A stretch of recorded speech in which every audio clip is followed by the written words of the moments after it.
நேயர்களுக்கு வணக்கம். இது நம்ம சென்னை நிகழ்ச்சி.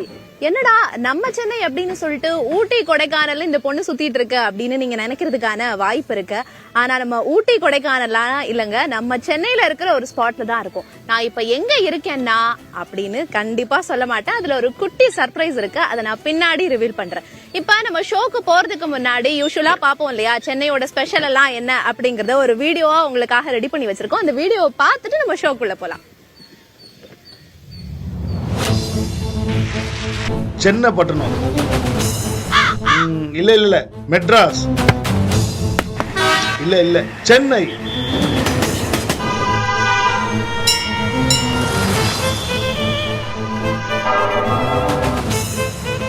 இந்த பேர் மட்டும் இல்ல, மழை, வெயில், புயல், வெள்ளம், தண்ணி கஷ்டம், எந்த மாதிரி சூழ்நிலை வந்தாலும் இது மறுக்க எழுந்து நிற்கும். அதான் நம்ம சென்னை.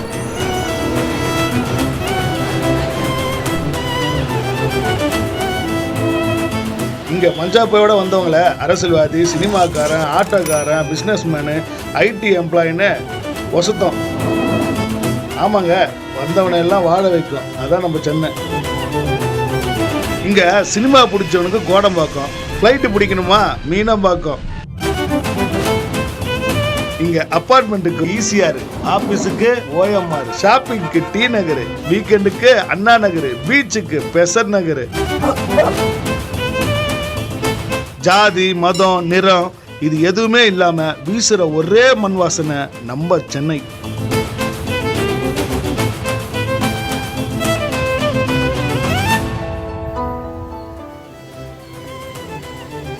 சரி, இன்னைக்கு நம்ம சென்னை நிகழ்ச்சியில என்னென்ன விஷயங்கள் எல்லாம் பார்க்க போறோம் அப்படிங்கறத நான் சுருக்கமா சொல்லிடுறேன். கொம்பனுக்கு சென்னையில தடபுடலான ஏற்பாடு, கரையிறதுக்கு காத்திருக்கிற கலக்கலையரான பிள்ளையாரு.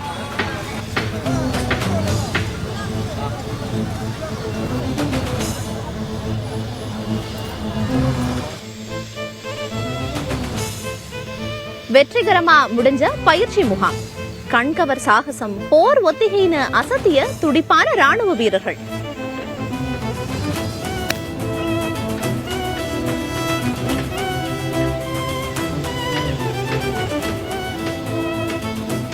சூப்பரா மாறும் நம்ம சென்னை பூங்காக்கள். டெய்லி இதே மாதிரி பண்ணா நல்லா இருக்கும்.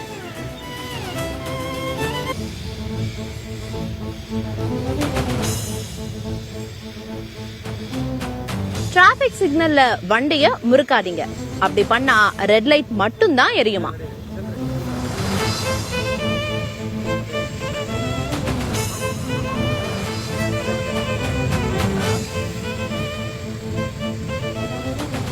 சரி, இப்ப நம்ம விஷயத்துக்கு வருவோம். சென்னையில என்னென்ன விஷயங்கள்லாம் இருக்கு, மக்களுக்கு என்னென்ன பிரச்சனை எல்லாம் இருக்கு அப்படிங்கறத நம்ம விரிவா பார்க்க போறோம். முதல்ல நம்ம பார்க்க போறது ஒரு லைவ்ங்க. நாளைக்கு விநாயகர் சதுர்த்தி இருக்குது இல்லையா, அதுக்கு கொண்டாடுறதுக்காக நம்ம பயங்கரமா ஆல்ரெடி ரெடி ஆயிட்டு இருக்கோம். சென்னையில கோயம்பேட்ல கலரா பிள்ளையார ரெடி பண்ணி வச்சிருக்காங்க. அங்க இருந்து டைரக்டா நமக்கு விவரங்களை வழங்குறதுக்காக இணைஞ்சிருக்காரு செய்தியாளர் விக்னேஷ் முத்து. சென்னையில இப்ப கோயம்பேட்ல இருக்கீங்க, அங்க பிள்ளையார் தயார் செய்யற விற்பனைக்காக எல்லாமே வந்திருக்கும். விலை நிலவரம் எல்லாம் எப்படி இருக்கு, விநாயகர் சதுர்த்திக்கான பொருட்களை வாங்குற ஆர்வம் மக்கள் மத்தியில எவ்வளவு இருக்கு, குறைஞ்சபட்சம் விநாயகர் சிலை எவ்வளவு அடியில இருந்து அதிகபட்சமா எவ்வளவு அடி வரைக்கும் விற்பனைக்கு வச்சிருக்காங்க விக்னேஷ் முத்து?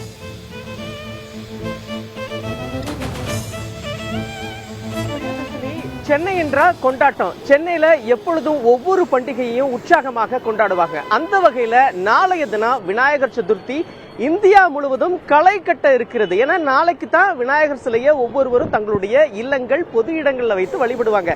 அந்த விநாயகர் சதுர்த்திக்கு நாளை ஏற்கனவே அரசு விடுமுறை விட்டாச்சு. இதற்காக கொண்டாட்டத்துக்கு சென்னை மக்கள் தயாராச்சு. காட்சிகள் வாயிலாக பார்க்கலாம் எவ்வளவு விநாயகர் சிலைகள் கலரா உற்சாகமாக விற்பனைக்கு அலங்கரிக்கப்பட்டு தயார் நிலையில இருக்கு.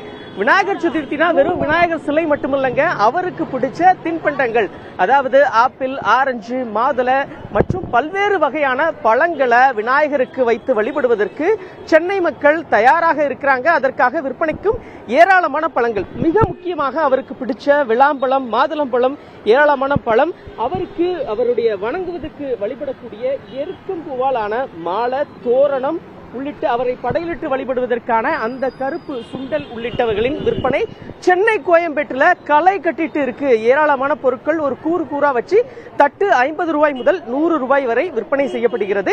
அதே நேரத்தில் விநாயகர் சிலையை பொறுத்தளவு 1 அடியிலிருந்து அதிகபட்சமா 5 அடி வரை தான் இங்கு விற்பனை செய்யப்படுகிறது.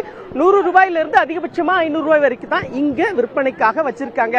காட்சிகள் வாயிலாக பார்க்கலாம். என்னங்க இவ்வளவு கூட்டம் கூடியிருக்கு? ஆமாங்க, நாளைய கொண்டாட்டத்துக்கு நாங்க தயாராகிட்டு இருக்கோம். அதுக்காகத்தான் சென்னை கோயம்பேடே ஸ்தம்பிச்சு போகிற அளவுக்கு பொதுமக்களின் கூட்டம் அதிக அளவுல இருக்கு.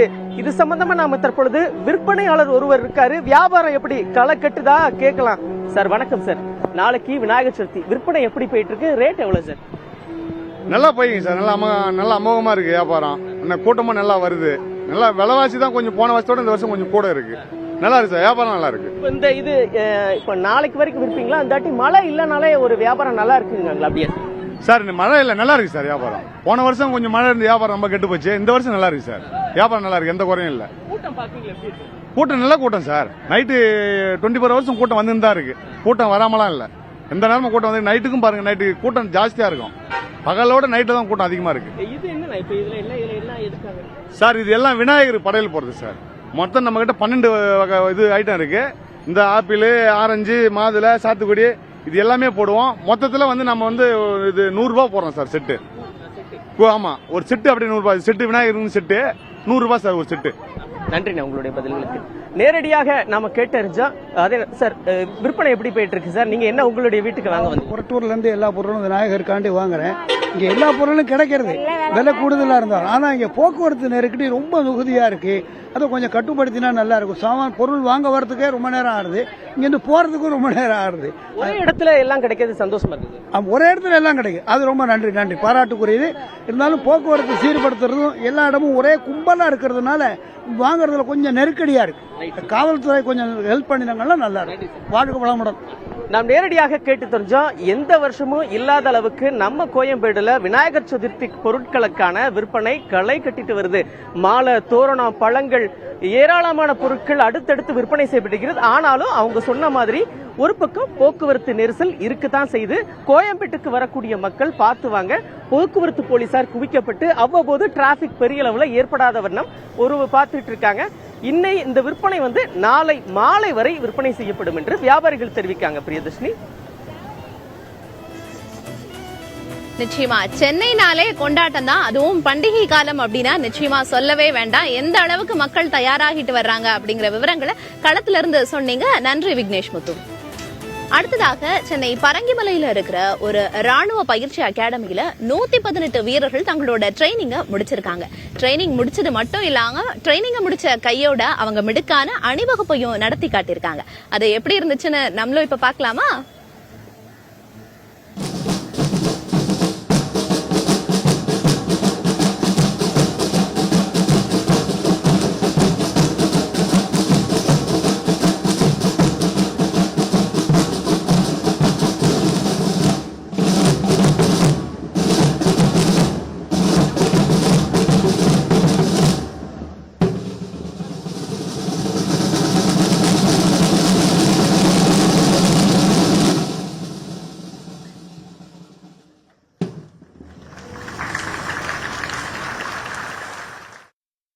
எப்படி நம்ம கல்லூரி பட்டப்படிப்பு முடிச்ச பிறகு தேர்வு மூலமா நம்ம பட்டப்படிப்பு சரியா படிச்சிருக்கோமா அப்படின்னு ஒரு எக்ஸாம் நடத்துற மாதிரி பயிற்சி பெற்ற ராணுவ வீரர்கள் எப்படி அவங்களுக்கு எக்ஸாம் நடக்கும்? குறிப்பாக ஓடிஏவில் உள்ள வளாகத்துல கடந்த ஒரு வருடமாக பயிற்சி பெற்ற 118 ராணுவ வீரர்கள் மற்றும் 32 பெண்களுக்கான அணிவகுப்பு நிகழ்ச்சி, கலை நிகழ்ச்சிகள் இன்று நடைபெற்றது.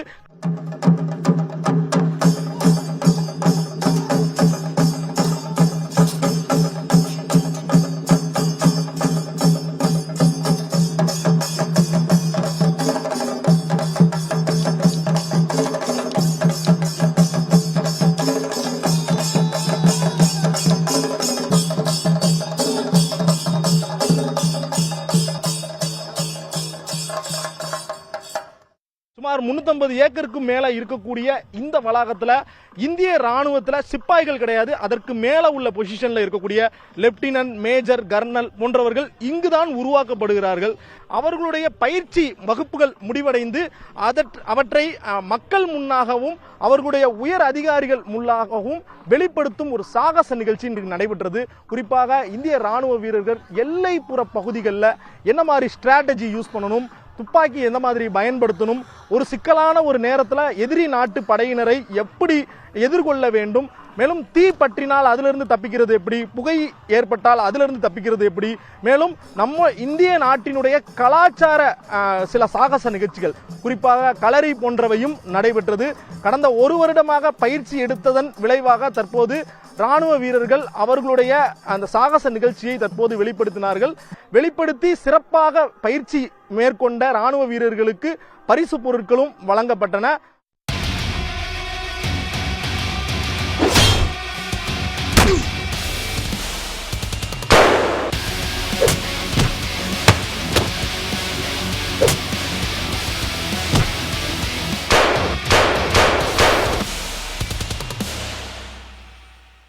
தொடர்ச்சியாக இந்த ராணுவ வீரர்கள் அடுத்த ஒரு 2 மாதத்திற்குள்ளாக இந்திய ராணுவத்தில் சேர்ந்து நாட்டிற்காக சேவை புரிய உள்ளனர். புதிய தலைமுறைக்காக ஒளிப்பதிவாளர் ஐயப்பனுடன் செய்தியாளர் பாலவெற்றிவேல், நவநீத கிருஷ்ணன். எவ்வளவு அழகான இடத்துல இருக்கும்ல, அழகான இடம்னு வேணா சொல்லலாங்க. ஆனா சென்னையில அமைதியான இடம் ஒண்ணு இருக்கா அப்படின்னு கேட்டா அது மிகப்பெரிய கேள்விக்குறிதான். ஏன்னா நீங்க ரோட்ல இருந்து எங்க தள்ளி இருந்தாலும் கூட இந்த ஹாரன் சத்தமும் வண்டியோட இறைச்சலும் வந்து தொடர்ந்து கேட்டுக்கிட்டு தான் இருக்கும். இதுக்கு ஒரு மிகப்பெரிய காரணமா சொல்லப்படுறது வந்து அதிகரிச்சுக்கிட்டே வர்ற போக்குவரத்து அப்படிங்கிறது தான். இப்ப இந்த ஒலி மாசை கட்டுப்படுத்துறதுக்காக சென்னை போக்குவரத்து காவல்துறை சார்பில் இருந்து ஒரு புது திட்டத்தை அறிமுகப்படுத்தி இருக்காங்க. அந்த திட்டம் என்ன அப்படிங்கறத தெரிஞ்சுக்கலாம்.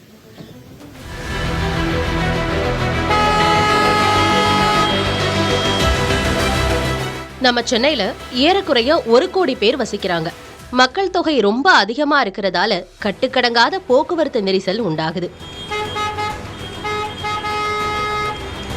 அதிகப்படியான வாகன போக்குவரத்து சென்னையில ஒலி மாசுபாடு கூடிட்டே போகிறதுல முக்கிய பங்கு வகிக்குது.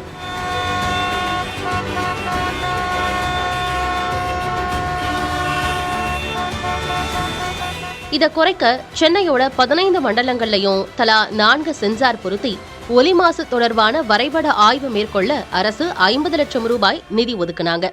குடியிருப்புகள், போக்குவரத்து சந்திப்புகள், வணிக பகுதிகள் உள்ளிட்ட இடங்கள்ல சென்சார் பொருத்தி ஆய்வு மேற்கொள்றதுக்கான வேலைகள் நடந்துட்டு இருக்கு. இந்த நிலையில போக்குவரத்து சிக்னல்கள்ல வாகன ஓட்டிகள் அதிக ஒலி எழுப்புறதை குறைக்க சிக்னல்ல தண்டனை என்ற புதிய நடைமுறையை கொண்டு வர போக்குவரத்து காவல்துறை பிளான் பண்ணிட்டு இருக்காங்க. இதன் மூலமா போக்குவரத்து சிக்னல்கள்ல டெசிபல் மீட்டர் பொருத்தப்படும். அனுமதிக்கப்பட்ட அளவை விட சிக்னல்கள்ல அதிக சத்தம் இருந்தா சிவப்பு விளக்கு தொடர்ந்து எரிஞ்சிட்டே இருக்கும். ஒலியோட டெசிபல் அளவு நார்மலானாதான் பச்சை விளக்கு எரியும்.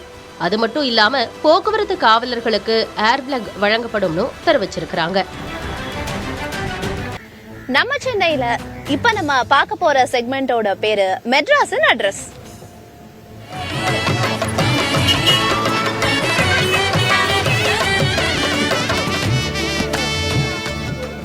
வள்ளுவர் கோட்டம் அப்படின்னு சொன்னாலே இப்ப இருக்கக்கூடிய சென்னை மக்களுக்கு அரசியல் கட்சிகள் அங்க நடத்துற ஆர்ப்பாட்டம் இது மாதிரியான விஷயங்கள்லாம் தான் ஞாபகத்துக்கு வரும்.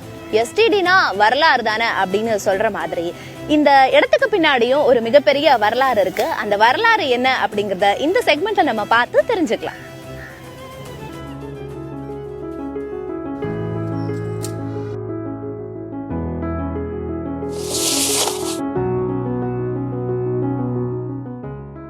உலகமெல்லாம் ஒப்புக்கொள்ள தகுந்த உயர்ந்த நூலை எழுதிய ஐயன் திருவள்ளுவருக்கு வள்ளுவர் கோட்டம் முன்னாள் முதல்வர் மு கருணாநிதி அவர்களால் 1974ஆம் ஆண்டு மிகவும் பிரம்மாண்டமான முறையில் அடிக்கல் நாட்டப்பட்டது. இங்கு அமைக்கப்பட்டிருக்கக்கூடிய தேர் 106 அடி உயரத்தில் கட்டமைக்கப்பட்டது. ஐயன் திருவள்ளுவருடைய சிலை 7 அடியும் பீடம் 2 அடியும் உருவாக்கப்பட்டது. தேருடைய கீழ்ப்பகுதி இருக்கக்கூடிய 2 யானைகள் ஒரே கல்லால்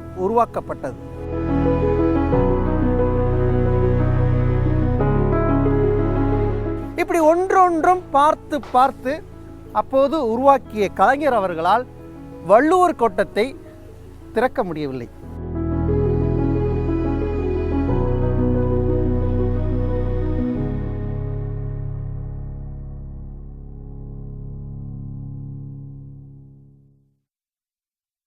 வள்ளுவர் கோட்டத்தினுடைய திறப்பு விழாவில் ஒரு 13 யானைகளும் ஒரு கிட்டத்தட்ட 133 குதிரைகளும் 1330 ஆசிரிய பெருமக்களும் 1330 மாணவ செல்வங்களையும் எல்லோரையும் ஒருமுகமாக அழைத்து அந்த வள்ளுவர் கோட்டத்தினுடைய திறப்பு விழாவை அவர் திறக்க வேண்டும் என்ற ஒரு மாபெரும் கனவில் இருந்த பொழுது அந்த நெருக்கடி காலம் என்பதனால் அந்த தொடக்க விழாவில் அவர் கலந்து கொள்ள முடியவில்லை.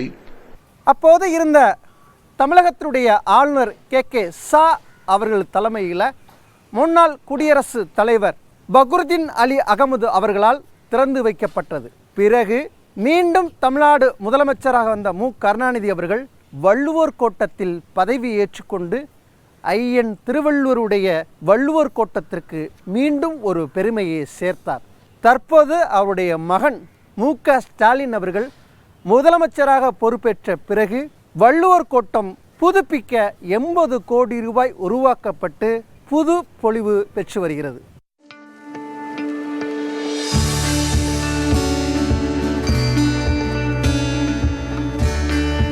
சுமார் 1500 பேர் அமர்ந்து நிகழ்ச்சிகளை பார்க்கக்கூடிய வகையிலையும் இங்கு வரக்கூடியவர்கள் மல்டி கார் பார்க்கிங் வசதி செய்யக்கூடிய வகையிலையும் இசையுடன் கலந்து நீரூற்று வகையில் பார்க் உருவாக்கப்பட்டிருக்கிறது.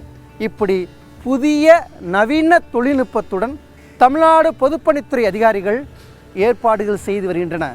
இதனுடைய திறப்பு விழா அடுத்த ஆண்டு நடைபெறும் என்று பொதுப்பணித்துறை அமைச்சர் ஏவா வேலு கூறுகிறார்.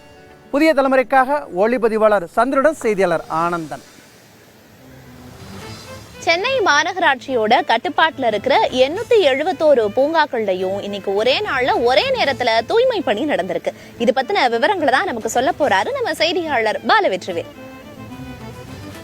பரபரப்பாக இயங்கி வரும் சென்னை மக்களுக்கு புத்துணர்ச்சி கொடுக்கிற இடமாகவும் நடைபயிற்சி மேற்கொள்ற இடமாகவும் சென்னை மாநகராட்சி பூங்காக்கள் தான் விளங்குது. சென்னை மாநகராட்சி பகுதிகளில் 15 மண்டலங்களிலும் சேர்த்து மொத்தமாக 841 பூங்காக்கள் இருக்கும் நிலையில இந்த பூங்காக்களினுடைய தூய்மையை மேம்படுத்தும் வகையில் பூங்காக்கள் சுத்தப்படுத்தும் பணி இன்று காலை 6 மணிக்கு தொடங்கி பிற்பகல் வரை நடைபெற்றது. சென்னை மாநகராட்சி மேயர் பிரியா தொடங்கி வைத்திருக்கிறார். குறிப்பாக இந்த பூங்காக்கள்ல இருக்கக்கூடிய மக்கும் குப்பைகள் மக்காத குப்பைகளை தனித்தனியா சேகரித்து அதை மாநகராட்சிக்கு அனுப்பும் பணியில ஊழியர்கள் மற்றும் தன்னார்வலர்கள் ஈடுபட்டு வருகிறார்கள். மேலும் இந்த மாநகராட்சி பகுதிகளுக்குள்ள இருக்கக்கூடிய அந்த அனைத்து பூங்காக்களிலுமே குப்பை தொட்டிகளை சரிவர நிறுவுவதற்கான பணிகளும் மேற்கொள்ளப்படும். மக்களும் விழிப்புணர்வோடு இருந்து பூங்காக்களினுடைய சுத்தப்படுத்துதல் அந்த சுத்தமாக இருப்பதை உறுதிப்படுத்துறதுக்கு ஒத்துழைப்பு கொடுக்க வேண்டும் என மாநகராட்சியின் சார்பாக தெரிவிக்கப்பட்டிருக்கிறது. நவீன இயந்திரங்களும் பயன்படுத்தப்பட்டு மிகப்பெரிய பூங்காக்களாக விளங்குகிற சிவன் பார்க்ல இருந்து கோயம்பேடு பூங்கா மேலும் மாதவரம் பூங்கா போன்றவை மிகப்பெரிய இயந்திரங்கள் கொண்டு குப்பைகள் அகற்றும் பணிகள் நடைபெறுகிறது. சிறிய பூங்காக்கள்ல தன்னார்வலர்கள் மற்றும் மாநகராட்சி தூய்மை பணியாளர்கள் இணைந்து குப்பைகளை அகற்றும் பணிகளில் ஈடுபட்டு வராங்க. இனி வாரம் ஒரு முறை பூங்காக்களை முழுமையாக தூய்மைப்படுத்தும் பணி நடைபெறும் என சென்னை மாநகராட்சி மேயர் பிரியா தெரிவித்திருக்கிறார். புதிய தலைமுறைக்காக ஒளிப்பதிவாளர் ஐயப்பனுடன் செய்தியாளர் பாலவெற்றிவேல், நவநீத கிருஷ்ணன்.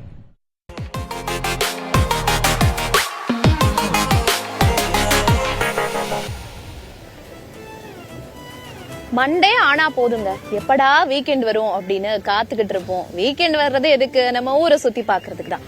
வீக்கெண்ட் வந்துட்டா போதும், ஐயோ போன வாரம் அந்த இடத்துக்கு போயிட்டோம், இந்த வாரம் எங்க போறது அப்படின்னு பயங்கர கன்ஃபியூஷன் இருக்கும். நான் ஷோ ஸ்டார்டிங்லேயே சொன்னேன் இல்லையா, நான் இருக்கிற லொகேஷனை சொல்ல மாட்டேன், ஒரு சர்ப்ரைஸ் இருக்குன்னு. அந்த சர்ப்ரைஸ் என்னன்னா, நம்ம இப்ப சென்னையோட சேத்பட் ஈகோ பார்க்ல தான் இருக்கோம். நீங்க ஃபேமிலி அண்ட் ஃப்ரெண்ட்ஸோட உங்க வீக்கெண்டை ஸ்பெண்ட் பண்றதுக்கு ஒரு ஏத்த இடம் அப்படின்னே சொல்லலாம். இந்த இடத்தை பத்தி நான் சொல்றதை விட இந்த ஈகோ பார்க்கோட அசிஸ்டன்ட் மேனேஜர் மிஸ்ஸஸ் பவானி நம்ம கூட இருக்காங்க. அவங்க கிட்ட நம்ம கேட்டு தெரிஞ்சுக்கலாம். மேம் வணக்கம். வணக்கம் மேம், இந்த ஈகோ பார்க் டெய்லி என்னென்ன டைமிங்ஸ் என்னன்னைக்கெல்லாம் இயங்கிட்டு இருக்கும், இதை பத்தின விஷயங்களை சொல்லுங்களேன்.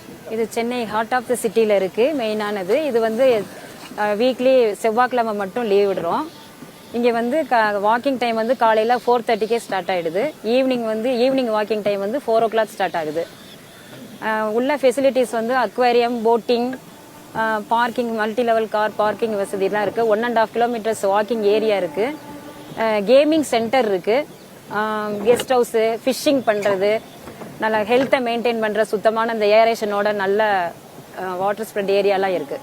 சோ என்ன இல்லன்னு சொல்ற அளவுக்கு கிட்டத்தட்ட வந்து சிட்டிக்குள்ளேயே வந்து இவ்ளோ கிரீனரியான இடங்களோட இந்த ஃபெசிலிட்டிஸ் எல்லாம் இருக்கு. உள்ள என்ட்ரி டிக்கெட்லாம் எவ்வளவு மேம்? கிட்ஸ் அலௌடா? Kids allowed. கிட்ஸ் 12 இயர்ஸ்க்கு மேல 12 இயர்ஸ்க்கு 10 ரூபி, அடல்ட்டுக்கு 25 ரூபி பெர் ஹெட்.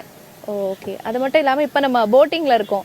போட்டிங்கோட சார்ஜ்லாம் என்ன? போட்டிங்க்கும் கிட்ஸ் அலௌடா? Kids allowed. 3 இயர்ஸ்க்கு மேல உள்ளவங்க allowed. Under 3 years not allowed. பெரியவங்களுக்கு 60 ரூபி, சைல்டுக்கு வந்து 30 ரூபி வரும். இப்ப ஃபிஷிங் பத்திலாம் சொன்னீங்க. ஃபிஷிங் பண்றதுக்கும் வந்து பப்ளிக் அலோ பண்ணுவீங்களா நீங்க? அலௌடு. எல்லா டேஸுமே அலௌடு எக்ஸப்ட் டியூஸ்டேஸ். அந்த டியூஸ்டேஸ்மே கவர்மெண்ட் ஹாலிடேனா will be working. ½ an hour catching வந்து 200 ரூபி வரும். ஓகே. இப்ப முன்னாடி பார்த்தேன் ஃபிஷிங் அப்படின்னு போர்டு. இப்ப பிடிக்கிற ஃபிஷ் வந்து என்ன ஃபிஷ் எல்லாம் அங்க இருக்கும்? பிடிச்சிருந்தா நம்ம வீட்டுக்கு கூட எடுத்துட்டு போயிடலாம் அப்படின்னு கேள்விப்பட்டனே, அது உண்மையா? Yes. Tilapia, catla rohu and live murrel. Live மரல்னு அந்த ரொம்ப டேஸ்டியா ஒரு ஃபிஷ் இருக்கு. அது இப்போ நியூவா அவங்க லான்ச் பண்ணியிருக்கிறாங்க. மிஸ் ரவீந்திரா ஸ்டோர்ஸ்ங்கிறவங்க அவங்க நியூவா பண்றாங்க. அது நல்லா இருக்கு. ஓகே. அது மட்டும் இல்லாம உங்களுக்கு டெய்லி வந்து விசிட்டர்ஸ் வந்துட்டு போறத வந்து பார்க்க முடியுது. பீக் ஹார்ஸ்னா எது? எந்த நாள்ல வந்து மக்கள் கூட்டம் அதிகமா இருக்குங்க? மெயினா சாட்டர்டே சண்டேஸ் வந்து பீக் ஹார்ஸ். மோஸ்ட்லி ஒரு 2000 விசிட்டர்ஸ் வராங்க சாட்டர்டே சண்டேஸ். வீக் டேஸ்ல 500 or 300 அது மாதிரி. வீக் டேஸ்ல வெனஸ்டே கொஞ்சம் கம்பேர் பண்ணும்போது இருக்கும் 300 வராங்க. Okay okay. இங்க இருக்கிற ஏகப்பட்ட ஃபெசிலிட்டிஸ் பத்தி சொன்னீங்க. நாங்க கேள்விப்பட்டது என்னன்னா இங்க ரூஃப் டாப் ரெஸ்டாரண்ட் கூட வரப்போகுது. வந்துருச்சா, வரப்போகுதா? நீங்களே சொன்னீங்கன்னா கரெக்டா இருக்கும். வரப்போகுது மேடம். அது நம்ம எங்களுடைய ஹெட் ஆஃபீஸ் ஃபிஷரிஸ் டிபார்ட்மெண்ட்ல ஆக்ஷன் எடுத்துட்டு இருக்காங்க. 6000 ஸ்கொயர் ஃபீட்ல ஒரு பெரிய ரெஸ்டாரண்ட், மல்டி லெவல், எல்லாருமே பார்க் வந்து என்ஜாய் பண்ணி ரெஸ்டா சாப்பிட்டு போற மாதிரி ஒரு ரெஸ்டாரண்ட் இருக்கு. கூடிய விரைவில் வந்துரும். ஓகே. இப்போ போட்டிங் வந்து இங்க வந்து கிரீனரிய பாக்குறது மட்டும் இல்லாம சாப்பிட்டுக்கிட்டே கூட இந்த இடத்தெல்லாம் பார்க்கலாம் அப்படின்னு. இப்போ ஸ்போர்ட்ஸ் பீப்புள்லாம் இங்க வர்றதுக்கு ஆர்வம் காட்டுவாங்களா? ஏன்னா இங்க பயங்கர வாக்கிங் ஸ்பேஸ் இருக்கு. சோ அதெல்லாம் யூட்டிலைஸ் பண்ணிக்கிறதுக்கு ஸ்போர்ட்ஸ் பர்சன்ஸ் எல்லாம் வராங்க. ஸ்போர்ட்ஸ் பர்சன் மெயினா ஜிம்முக்கு வர்றாங்க. ஜிம்முக்கு வர்றவங்க அப்படியே அங்க எக்ஸசைஸ் பண்ணிட்டு நம்மளுடைய வாக்கிங் ட்ராக் யூஸ் பண்றாங்க மெயின்லி. இப்ப ஜிம்னு சொன்னீங்க. இப்ப ஜிம்முக்குன்னா தனியா மெம்பர்ஷிப் எடுத்துக்கணுமா, இல்ல என்ட்ரி ஃபீஸ்லயே தான் அதுவும் வந்துடும்? மெம்பர்ஷிப்பும் இருக்காங்க. என்ட்ரி ஃபீஸ் வந்தவங்களும் உள்ள போய் இந்த சைல்டுக்கு உண்டான ராக் கிளைம்பிங் இருக்கு, அதை பாக்குறாங்க. ஓகே. இப்ப பாக்குறதுக்கே தெரியுது எவ்வளவு ஏக்கர்ல வந்து இந்த இடம் இருக்கு அப்படிங்கறத. அதை பத்தி சொல்லுங்க. மெயின்டெனன்ஸ் எல்லாம் நீங்க எப்படி பாத்துக்கிறீங்க? எப்படி மேனேஜ் பண்ண முடியுது? இது வந்து ஃபிஷரிஸ் டிபார்ட்மெண்ட் மெயின்டைன் பண்றது. 16 ஏக்கர் பார்க் இது. வாட்டர் ஸ்ப்ரெட் ஏரியா வந்து உங்களுக்கு 9 ஏக்கர்ஸ் வரும். லேண்ட் ஸ்பேஸ் வந்து 6 ஏக்கர்ஸ் வரும். பர்டிகுலர்லி இந்த போட்டிங் பாண்ட் வந்து 6 ஏக்கர்ஸ். பின்னால உள்ள ஃபிஷிங் பாண்ட் வந்து 3 ஏக்கர்ஸ் வரும்.